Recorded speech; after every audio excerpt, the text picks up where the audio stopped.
નમસ્કાર મિત્રો, વિડીયોમાં તમારું સ્વાગત છે। જી હા મિત્રો, અત્યારે હાલ મોટા અને મહત્વના સમાચાર સામે આવી રહ્યા છે। તો મિત્રો, સમાચારમાં વાત કરીએ તો રાજકોટ ગૌશાળામાં એકી સાથે 90 ગાયોના મોત થતા આ ઘટનામાં ગૌશાળાના ખોરાક વ્યવસ્થા અને સંરક્ષણની ખામીના કારણે થઈ હોવાની પ્રાથમિક માહિતી સામે આવી છે। રાજકોટ જિલ્લાના ગૌપાલન અને પશુરક્ષણની પરંપરા હંમેશા અગ્રેસર રહ્યો છે। તો અહીં અનેક ગૌશાળાઓ આવેલી છે જેમાં હજારો ગાયોનું પાલન પોષણ અને સુરક્ષા કરવામાં આવે છે।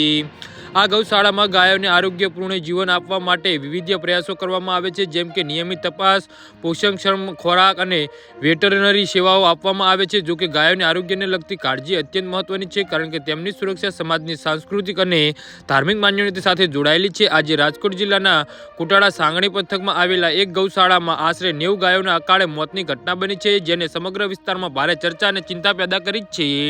આ ઘટના ગૌશાળાના ખોરાક વ્યવસ્થા અને સંરક્ષણની ખામીના કારણે થઈ હોવાની પ્રાથમિક માહિતી સામે આવી રહી છે।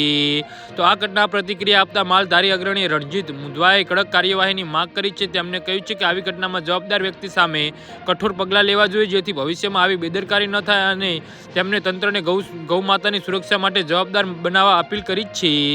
જી હા મિત્રો, તો આના વિશે તમારું શું કહેવું છે તો નીચે અમારી કમેન્ટ બોક્સમાં જરૂરથી જણાવજો અને અમારી યુટ્યુબ ચેનલને સબસ્ક્રાઈબ કરવાની ભૂલતા નહીં। ધન્યવાદ।